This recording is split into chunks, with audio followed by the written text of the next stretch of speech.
ರೈತರ ಜೊತೆಗೆ ತಂಬಾಕು ಮಂಡಳಿ ಜೊತೆಗೆ ವರ್ತಕರ ಜೊತೆಗೆ ಎಲ್ಲ ಜೊತೆ ಕೂತ್ಕೊಂಡು ನಾವು ಸಮಾಲೋಚನೆ ಮಾಡಿಕೊಂಡು ನಿಮ್ದೇನು ಸಮಸ್ಯೆಗಳಿರ್ತದೋ ನಿಮ್ದೇನು ಸಜೆಷನ್ಗಳಿರ್ತದೋ ತೊಗೊಂಡು ಅದು ತಕ್ಕನಾಗಿ ಹಂತವಾಗಿ ನಾವು ಮಾಡೋ ಪ್ರಯತ್ನ ನಮ್ದಂತೆ. ನಾವು ಯಾವತ್ತೂ ಅಷ್ಟೇ ತಂಬಾಕು ಮಂಡಳಿ ಯಾವತ್ತೂ ಅಷ್ಟೇ ರೈತರ ಜೊತೆನೇ ಇರೋದು.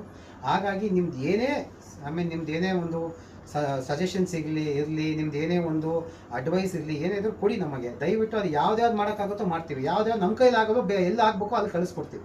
ಇದು ನಮ್ಮ ಮಾತು ನಿಮಗೆ, ನಮ್ಮ ಇದು ಕಮಿಟ್ಮೆಂಟ್. ಸೊ ನಿಮ್ದು ಏನೇ ಏನೋ ತೊಂದರೆ ಇದ್ರೂ ಒಂದು ಲಿಖಿತ ರೂಪದಲ್ಲಿ ಬಂದರೆ ನಮ್ಗೆ ಏನಾಗ್ತದೆ ಇದಾಗ್ತದೆ. ಯಾಕಂದರೆ ಎಷ್ಟೊಂದು ಜನ ನಮಗೆ ಬಂದ್ಬಿಟ್ಟು ಹೇಳಿದ್ರು ಇಲ್ಲ ಈ ಸತಿ ಕ್ರಾಪ್ ಆಲ್ರೆಡಿ ಮಾಡಿ ಅಂತೇಳಿ. ಬಟ್ ಒಬ್ಬರು ನನಗೆ ಬಾಯಲ್ಲಿ ಹೇಳೋರು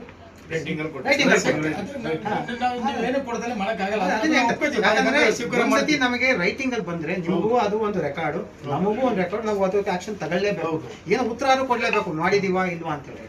ಹಾಗಾಗಿ ನಮ್ಮ ರೈತರು ಏನು ಕೇಳ್ಕೊಳ್ಳೋದು ಅಂತ ಹೇಳಿದ್ರೆ ಆಚೆ ಯಾವುದೇ ಥರದ ಇದ್ರ ಪ್ರಭಾವಗಳಿಗೆ ಒಳಗಾಗಬೇಡಿ. ತಂಬಾಕು ಮಂಡಳಿ ಖಂಡಿತವಾಗಿ ನಿಮ್ಮ ಕಡೆ ಇರ್ತದೆ. ಏನೇ ತೊಂದರೆ ಆದ್ರೆ ನಮ್ಮ ಹತ್ರ ಬನ್ನಿ, ಅದಕ್ಕೆ ಏನಿದೆಯೋ ನಮ್ಮ ಅದಕ್ಕೆ ಸೊಲ್ಯೂಷನ್ ಏನು ಕೊಡಬೇಕು, ಅದಕ್ಕೆ ಏನು ಪರಿಹಾರ ಕೊಡಬೇಕು, ಅದು ಏನು ಮಾಡ್ಬೋದು ನಮ್ಮ ಕಡೆಯಿಂದ ನಾವು ಡೆಫಿನೆಟ್ ಆಗಿ ಮಾಡೇ ಮಾಡ್ತೀವಿ. Thank you sir. Thank you. ಇದು ನಕ್ಲಿ ನೋಡಿ ಬಾ ಕೊಡಪ್ಪ ಸಾಹೇಬ್ರೆ, ಒಂದು 14 ಮಿನಿಟ್ ಹಾಕಿ. ಈಗ ಇದೊಂದು ಪರ್ಸನಲ್ ಮಾತಾಡ್ತೀನಿ. ಆಯ್ತು ಸರ್, ಒಂದು ನಿಮಿಷ.